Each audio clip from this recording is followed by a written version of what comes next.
Maintenant que vous avez pu voir ce qu'il se passe réellement autour de nous, je vais pouvoir m'avancer plus sur le sujet. Résumons d'abord la vidéo en quelques lignes. Des poussins broyés vivants à la chaîne ou étouffés dans des sacs poubelles, des poulets encastrés dans des cages minuscules ne voyant jamais la lumière du jour, des porcinés jetés à terre jusqu'à ce qu'ils meurent, des chevaux qui meurent de faim et de fatigue, des vaches égorgées vivantes, des dauphins qui pataugent dans leur sang, des animaux de cirque battus, des chats et des chiens euthanasiés par le manque de place dans les refuges, des taureaux victimes de corrida, des éléphants tués pour leur défense, et des renards et des loups dépecés vivants, se retrouvant ainsi sans leur peau alors qu'ils sont encore pleinement conscients. Bref, comme je l'ai dit dans la description de cette précédente vidéo, les animaux sont l'une des choses que j'aime le plus au monde. Ils sont l'innocence même, sans aucune arrière-pensée, agissant juste pour leur stricte survie et ne demandant rien à personne. Tout le contraire de l'homme donc, qui pour ma part passe bien après les animaux. La maltraitance animale est donc l'une des choses qui me tient le plus à cœur. Il fallait tout d'abord que vous soyez vous-même témoin de ces violences pour m'exprimer ensuite sur le sujet.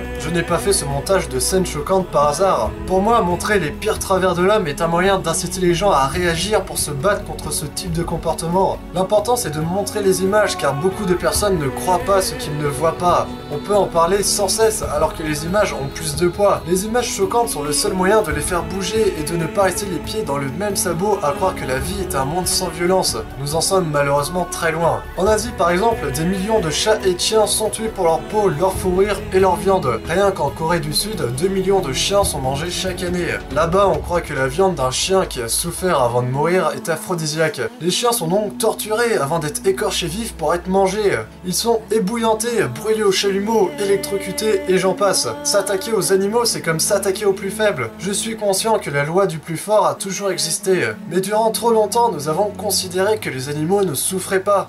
Peu de personnes savent par exemple que les poulets sont des animaux intelligents dont la capacité de raisonnement est plus importante que les chiens ou les enfants. Les cochons quant à eux sont plus intelligents que les chiens. Ils surpassent parfois certains primates et ont des capacités cognitives qui dépassent celles d'un enfant de 3 ans. Les vaches quant à elles n'oublient jamais un visage et ont des facultés complexes de résolution des problèmes. Les poissons pour finir sont intelligents et ont des personnalités individuelles distinctes. Ils ont des mémoires sophistiquées et souffrent quand ils sont blessés. Ils ressentent la douleur de la même manière que les mammifères, or ils sont pourtant tués par milliards chaque année. Pour en revenir à la précédente vidéo, certains auront compris en la visionnant que ce qui pousse avant tout les hommes à commettre ces actes de barbarie et à bafouer la nature en permanence sont le pouvoir, l'argent et le profit.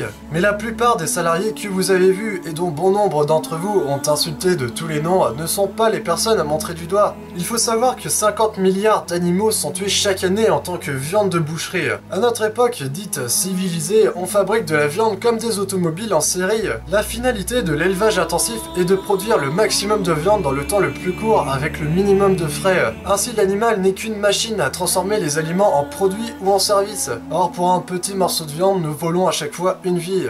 C'est cette méthode d'élevage intensif qui pousse ses salariés à agir de la sorte. Il faut toujours être plus productif, maintenir tout le temps la cadence. Ils n'ont plus le temps de les tuer avec douceur comme il le faudrait. Je ne parle pas par contre des autres torturant leurs bêtes sans raison valable. Je pense d'ailleurs que ces personnes font ça pour se défouler, exprimer leur colère à travers ce travail qui n'est vraiment pas facile. Ils arrivent de plus à un stade où ces tueries sont devenues banales pour eux, ils ne ressentent plus aucune compassion. Bref, tout ça pour dire que ceux à montrer du doigt sont les multinationales agroalimentaires avec leur recherche constante de profit, mais nous sommes également impliqués. Nous sommes presque leurs clients directs. Nous nous plaignons du prix de la nourriture, alors les multinationales ordonnent à leurs fournisseurs de baisser les coûts. Ces derniers n'ont alors plus l'argent nécessaire pour prendre soin de leurs bêtes. On pourrait donc dire que cette situation est entre les mains des consommateurs, de vous comme de moi. Je n'ai pas mis toutes les images que j'avais, mais il existe également le massacre des chiens en Ukraine, l'expérimentation animale, la chasse aux baleines, etc. La plupart des personnes ferment les yeux sur ces choses-là. Elles préfèrent vivre dans l'ignorance pour ne pas avoir à ressentir des choses négatives, mais d'autres ne sont tout simplement pas au courant. Or nous vivons dans une époque où une vidéo peut faire le tour du monde en seulement quelques jours grâce au potentiel viral d'internet. Il faut justement en profiter pour que tout le monde voit cette triste vérité. Il faut éveiller les consciences, indigner les gens pour qu'ils réagissent.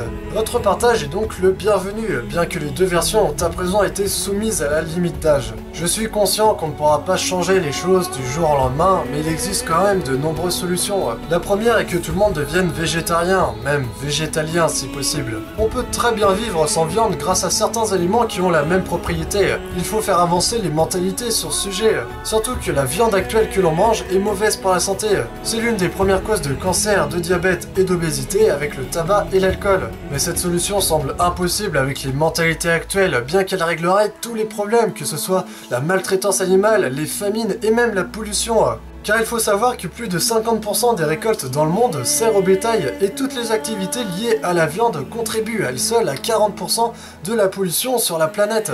Mais vous pouvez toujours signer des pétitions, adopter des animaux abandonnés, devenir bénévole dans les refuges, manifester lorsqu'il y a des mouvements contre cette maltraitance, faire des dons aux associations animales ou encore accepter de payer votre viande plus chère. Ça ne tient qu'à vous, encore une fois. Un grand merci à celles et à ceux qui agiront pour cette cause. Je remercie d'ailleurs les youtubeurs Seb Lafrite, Matt Podcast, Maxime Blabla, Matthews, etc. pour avoir partagé cette vidéo sur YouTube via leur j'aime. Nous avons atteint à ce jour plus de 8000 personnes. Ce ne sera jamais assez malheureusement, mais c'est toujours mieux que si cette vidéo n'avait jamais existé.